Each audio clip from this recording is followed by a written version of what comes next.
आकाशवाणी चंडीगढ़ तो पेश है समाचार दर्शन।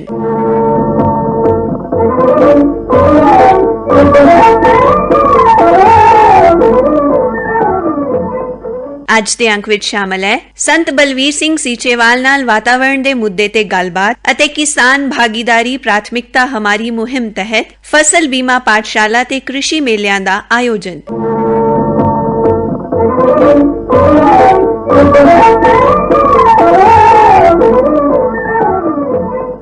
प्रसिद्ध वातावरण प्रेमी संत बलवीर सिंह सीचेवाल पठानकोट विखे कौमी ग्रीन ट्रिब्यूनल दी समीक्षा बैठक विच शामिल होए। आकाशवाणी नाल बैठक दौरान सामने आए वेरविਆਂ ਨੂੰ ਸਾਂਝਾ ਕਰਦਿਆਂ ਉਹਨਾਂ ਕਿਹਾ, ਪਠਾਨਕੋਟ ਦੀ ਐਨਜੀਟੀ ਨਿਗਰਾਨ ਕਮੇਟੀ ਦੀ ਮੀਟਿੰਗ ਸੀ ਜਸਟ, ਜਿਹਦੇ ਵਿੱਚ ਹਰ ਡਿਸਟ੍ਰਿਕਟ ਪਲਾਨ ਜਿਹੜਾ ਹੈ ਹਰ ਡਿਸਟ੍ਰਿਕਟ ਨੇ ਦਿੱਤਾ ਹੋਇਆ ਤੇ ਉਹਦੇ ਵਿੱਚ ਜਿਹੜੇ ਕੰਮ ਜਿਹੜੀਆਂ ਸੀ ਡੇਟਾਂ ਦਿੱਤੀਆਂ ਕਿੰਨੇ ਚਿਰ 'ਚ ਅਸੀਂ ਪੂਰਾ ਕਰ ਲਾਂਗੇ।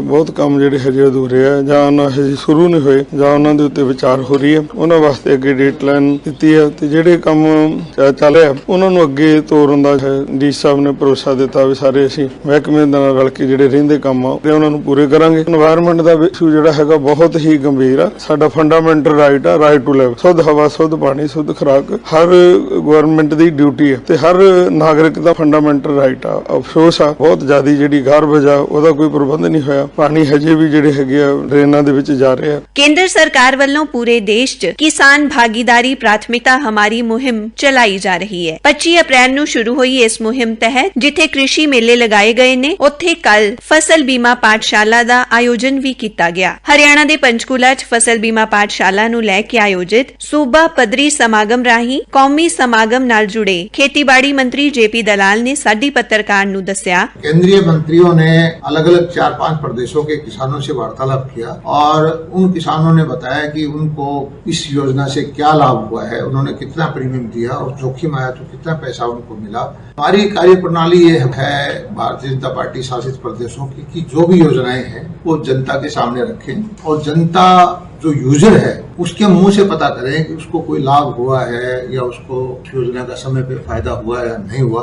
इसलिए ये दो तरफा संवाद हम करते हैं, एक तरफा नहीं कि हम बोलते जाएं बाकी जो किसान चुप रहे।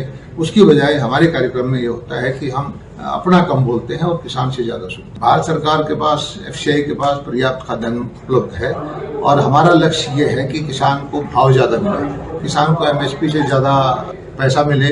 हम ये चाहते हैं कि हमारे एमएसपी पे जो बेस है हर फसल का रेट किसान को उससे ज्यादा मिले और मुझे कृषि मंत्री के तौर पर खुशी है कि किसान को इस वक्त हर फसल का एमएसपी से ज्यादा पैसा मिले। प्रोग्राम च शामिल पंचकूला दे पिंड टाबर दे किसान बलविंदर सिंह राणा ने कहा, ये जो प्रोग्राम था जो फसल बीमा के बारे में बहुत अच्छा प्रोग्राम था। वैसे जो जिम्मेदार जो किसान बीमा करवा रहे उनको अच्छा लाभ मिल रहा है। पिंड हरियाली दे किसान मदन तिमा ने इस पाठशाला नूं लाहेवंद दस्सिया। ये पाठशाला बहुत बढ़िया कदम है सरकार का और समय समय पर ऐसी पाठशालाएं होती रहनी चाहिए ताकि लोगों को जागरूकता मिले और किसानों को अपनी फसल बीमा के बारे में कि कौन सी फसल का बीमा कब करवाना है और उसका कितना प्रीमियम है इसके बारे में उनको प्रॉपर जानकारी ले। पिवानी दे पिंड मिथातल दे किसान अजमेर सिंह ने फसल बीमा पाठशाला ते प्रतिक्रम दिंदियां कहा, फसल बीमा पाठशाला का प्रोग्राम है यह बहुत बढ़िया है। इससे किसान को प्राकृतिक आपदाएं हैं जैसे ओला है, बारिश है,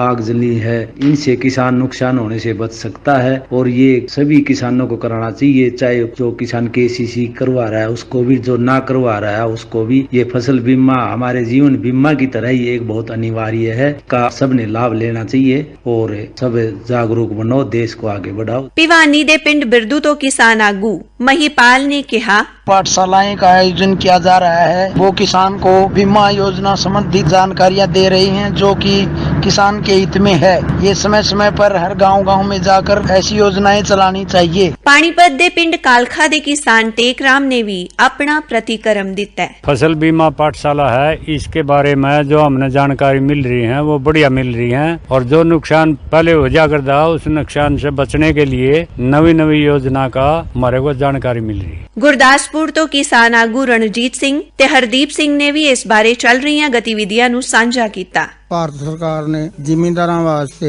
ਫਸਲ ਬੀਮੇ ਦੀ ਟ੍ਰੇਨਿੰਗ ਪਿੰਡਾਂ ਵਿੱਚ ਪੰਚਾਇਤਾਂ ਦੇ ਵਿੱਚ ਇਕੱਠਿਆਂ ਕਰਕੇ ਲੋਕਾਂ ਨੂੰ ਦਿੱਤੀ ਜਾ ਰਹੀ ਹੈ ਕਿ ਉਹ ਆਪਣੀ ਫਸਲ ਦਾ ਆਉਣ ਵਾਲੇ ਭਵਿੱਖ ਵਿੱਚ ਆਪਣਾ ਬੀਮਾ ਕਰਾਉਣ, ਤਾਂ ਜੋ ਕੁਦਰਤੀ ਕਰੋਪੀਆਂ ਕਰਕੇ ਜਾਂ ਹੋਰ ਕਿਸੇ ਸੰਕਟ ਕਰਕੇ ਫਸਲ ਦਾ ਨੁਕਸਾਨ ਹੋ ਜਾਂਦਾ ਹੈ ਤੇ ਉਹਦੀ ਭਰਪਾਈ ਪੂਰੀ ਕਰਨ ਵਾਸਤੇ ਕਿਹੜੇ-ਕਿਹੜੇ ਤਰੀਕਿਆਂ ਦੇ ਨਾਲ ਕਿਸਾਨ ਜਿਹੜਾ ਉਹ ਸਰਕਾਰ ਤੱਕ ਪਹੁੰਚ ਕਰ ਸਕਦਾ ਹੈ। ਤੇ ਤਾਂ ਹੀ ਪਤਾ ਲੱਗੇਗਾ ਜੇ ਉਹਨਾਂ ਟ੍ਰੇਨਿੰਗ ਸੈਂਟਰਾਂ ਦੇ ਵਿੱਚ ਜਾ ਕੇ ਕਿਸਾਨ ਜਿਹੜੇ ਨੇ ਉਹ ਆਪਣਾ ਪਹਿਲਾਂ ਨੌਲੇਜ ਗ੍ਰਹਿਣ ਕਰਨਗੇ। ਤੇ ਇਸ ਕਰਕੇ ਸਾਰੇ ਕਿਸਾਨਾਂ ਨੂੰ ਬੇਨਤੀ ਕਰਦਾ ਹਾਂ ਕਿ ਉਹ ਇਹਨਾਂ ਟ੍ਰੇਨਿੰਗ ਸੈਂਟਰਾਂ ਦੇ ਵਿੱਚ, ਇਹਨਾਂ ਪੰਚਾਇਤਾਂ ਵਿੱਚ ਜਾ ਕੇ ਉੱਥੋਂ ਜਾਣਕਾਰੀ ਪ੍ਰਾਪਤ ਕਰਨ ਤੇ ਆਉਣ ਵਾਲੇ ਸਮੇਂ ਦੇ ਵਿੱਚ ਆਪਣੀ ਫਸਲਾਂ ਨੇ ਸਮੇਂ-ਸਮੇਂ ਤੇ ਜੋ ਵੀ ਬੀਜੀਆਂ ਜਾਂਦੀਆਂ ਨੇ ਜਾਂ ਪੱਕਦੀਆਂ ਨੇ ਉਹਨਾਂ ਦੀ ਇੰਸ਼ੋਰੈਂਸ ਕਰਾਉਣ। ਜੇ ਕਿਤੇ ਕੁਦਰਤ ਵੱਲੋਂ ਕੋਈ ਕਰੋਪੀ ਕਰਕੇ ਫਸਲ ਦਾ ਨੁਕਸਾਨ ਹੁੰਦਾ ਹੈ ਤੇ ਉਹਦੀ ਕੋਈ ਭਰਪਾਈ ਜਿਹੜੀ ਹੈ ਉਹ ਸੈਂਟਰ ਸਰਕਾਰ ਜਾਂ ਪੰਜਾਬ ਸਰਕਾਰ ਕਰ ਸਕਦੀ ਹੋਵੇਗੀ। ਉਹ ਕਿਸਾਨਾਂ ਦੀ ਬਿਹਤਰੀ ਹੋਵੇਗੀ ਤੇ ਉਹਨਾਂ ਨੂੰ ਭਵਿੱਖ ਵਿੱਚ ਇਸ ਦਾ ਬਹੁਤ ਲਾਭ ਹੋਵੇਗਾ। ਸੈਂਟਰ ਸਰਕਾਰ ਵੱਲੋਂ ਕਿਸਾਨ ਫਸਲ ਬੀਮਾ ਯੋਜਨਾ ਉਹਦਾ ਲਾਭ ਲੈਣ ਵਾਸਤੇ ਸਰਕਾਰ ਵੱਲੋਂ ਟ੍ਰੇਨਿੰਗ ਸੈਂਟਰ ਖੋਲੇ ਗਏ ਆ। ਪਿੰਡ ਵਿੱਚ ਇਹਦੀ ਟ੍ਰੇਨਿੰਗ ਦਿੱਤੀ ਜਾ ਰਹੀ ਆ ਕਿ ਅਸੀਂ ਜਿਹੜੀਆਂ ਆਪਣੀਆਂ ਫਸਲਾਂ ਬੀਜਨੇ ਆ, ਕੱਲ ਨੂੰ ਕੋਈ ਕੁਦਰਤੀ ਕਰੋਪੀ ਆ ਜਾਂਦੀ ਆ ਤੇ ਸਾਡਾ ਨੁਕਸਾਨ ਨਾ ਹੋਵੇ, ਸਾਨੂੰ ਉਹ ਫਸਲ ਦਾ ਜਿਹੜਾ ਮੁਆਵਜ਼ਾ ਮਿਲ ਜਾਵੇ। ਇਸ ਵਾਸਤੇ ਸੈਂਟਰ ਸਰਕਾਰ ਨੇ ਜਿਹੜੀ ਸਕੀਮ ਚਲਾਈ ਆ, ਇਹਦੇ ਵਾਸਤੇ ਸਾਨੂੰ ਵੱਧ ਤੋਂ ਵੱਧ ਜਿਹੜੀ ਹੈ ਇਹ ਟ੍ਰੇਨਿੰਗ ਲੈ ਕੇ ਟ੍ਰੇਨਿੰਗ ਸੈਂਟਰ ਤੇ ਜਾ ਕੇ ਔਰ ਆਪਣੇ ਕਿਸਾਨ ਵੀਰਾਂ ਨੂੰ ਵੀ ਅੱਗੇ ਲੈ ਕੇ ਸਾਨੂੰ ਚਾਹੀਦਾ। ਇਸ ਦੀ ਜਿਹੜੀ ਆ ਟ੍ਰੇਨਿੰਗ ਲਵਾਂਗੇ ਤਾਂ ਹੀ ਸਾਨੂੰ ਪਤਾ ਲੱਗੇਗਾ ਕਿਹੜੀ ਫਸਲ ਦੀ ਕਿੰਨਾ ਬੀਮਾ ਵਾ, ਕੀ ਉਹਦੀ ਕਿਸ਼ਤ ਵਾ, ਕੀ ਆਪਾਂ ਦੇਣਾ ਵਾ, ਕੀ ਸਾਨੂੰ ਮਿਲਣਾ ਵਾ। ਔਰ ਜਿਹੜੇ ਰਿਸਕ ਕਵਰ ਜਿਵੇਂ ਹੈਲਥ ਇੰਸ਼ੋਰੈਂਸ ਹੁੰਦਾ ਵਾ, ਲਾਈਫ ਇੰਸ਼ੋਰੈਂਸ ਹੁੰਦਾ ਵਾ, ਇਸੇ ਤਰ੍ਹਾਂ ਫਸਲ ਦਾ ਵੀ ਇੰਸ਼ੋਰੈਂਸ ਜਿਹੜਾ ਹੋਣ ਲੱਗਾ। ਇਹ ਬੜੀ ਵਧੀਆ ਗੱਲ ਵਾ। ਜਿਸ ਤਰ੍ਹਾਂ ਹੁਣ ਕਣਕਾਂ ਨੂੰ ਅੱਗ ਲੱਗ ਜਾਂਦੀ ਆ ਜਾਂ ਕਣਕ ਮਾਰੀ ਜਾਂਦੀ ਆ ਜਾਂ ਕੋਈ ਬਿਮਾਰੀ ਲੱਗ ਜਾਂਦੀ ਆ ਤੇ ਉਹਦੇ ਹਾਲ ਦੇ ਵਿੱਚ ਕਿਸਾਨ ਜਿਹੜਾ ਵਾ ਉਹ ਖੇਤੀ ਤੇ ਨਿਰਭਰ ਹੁੰਦਾ ਵਾ, ਉਹਨੂੰ ਜਿਹੜਾ ਇਹ ਕੋਈ ਨਾ ਕੋਈ ਉਹਦਾ ਮੁਆਵਜ਼ਾ ਮਿਲ ਜਾਵੇ। ਇਸ ਵਾਸਤੇ ਸੈਂਟਰ ਸਰਕਾਰ ਨੇ ਜਿਹੜੀ ਇਹ ਯੋਜਨਾ ਲੈ ਕੇ ਆਈ ਆ, ਇਹ ਬਹੁਤ ਵਧੀਆ ਵਾ। ਕੈਥਲ ਤੋਂ ਕਿਸਾਨ ਗੁਰਦਿਆਲ ਸਿੰਘ ਇਸ ਮੁਹਿੰਮ ਤਹਿਤ ਲੱਗੇ कृषि मेले ਵਿੱਚ शामिल हुए। उन्होंने कहा, किसानों को जो एग्रीकल्चर के मेले हैं और जो एग्रीकल्चर कैंप हैं उनमें जाना चाहिए, क्योंकि उस मेलों में और उन कैंपों में जो कृषि वैज्ञानिक आते हैं, कृषि विज्ञान केंद्र से या यूनिवर्सिटी से या कृषि विभाग के जो पदाधिकारी हैं, वो उनमें काफी जानकारी प्रदान करते हैं किसानों को, जिसमें बीज के क्वालिटी के बारे में, मिट्टी के बारे में, पानी के बारे में और उसमें कैसे खाद दवाई हमने करनी है जिससे हमारी फसल की बढ़ोतरी हो और उसकी अच्छी क्वालिटी बने। तो उसमें जब किसान जाएगा तो वो बातें सुनेगा तो उनको पता लगेगा कि हमें अभी टेक्नोलॉजी के साथ कैसी खेती करनी चाहिए और किस तरह से हम अपनी फसल को कीड़े से और बीमारियों से बचा सकते हैं, क्योंकि उसमें नए तरीकों के बारे में बताया जाता है और नई किस्मों के बारे में बताया जाता है कि बीज की कौन सी किस्में अब नई आ गई हैं। तो उसमें किसानों को जरूर भागीदारी करनी चाहिए ताकि उनको फायदा हो। फरीदाबाद ਦੇ ਬੱਲਗਗੜ੍ਹ 'ਚ कृषि विकास अधिकारी लक्ष्मण सिंह ने इस मुहिम बारे जानकारी साझा करदियां कहा, पंचायती राज दिवस के उपलक्ष्य पर सभी ग्राम सभाओं में ग्राम सभा का आयोजन किया गया, जिसका मेन उद्देश्य किसान क्रेडिट कार्ड एक स्कीम लॉन्च करी, किसान भागीदारी प्राथमिकता हमारी। इस अभियान के तहत 24 तारीख से आने वाली 1 मई तक हरियाणा के सभी गाँव में जिन किसानों का PM किसान में रजिस्ट्रेशन है उनको ज्यादा से ज्यादा जो है इस स्कीम का लाभ दिलवाने की कोशिश करेंगे। इसमें कृषि मंत्रालय भारत सरकार द्वारा एक सूची जारी की गई है, जो कि LDMs के द्वारा हमारे ग्राम सचिव को वो लिस्ट उपलब्ध करवाई गई और सभी किसानों को किसान क्रेडिट कार्ड के लिए प्रेरित किया। इसी तहत कृषि विज्ञान केंद्र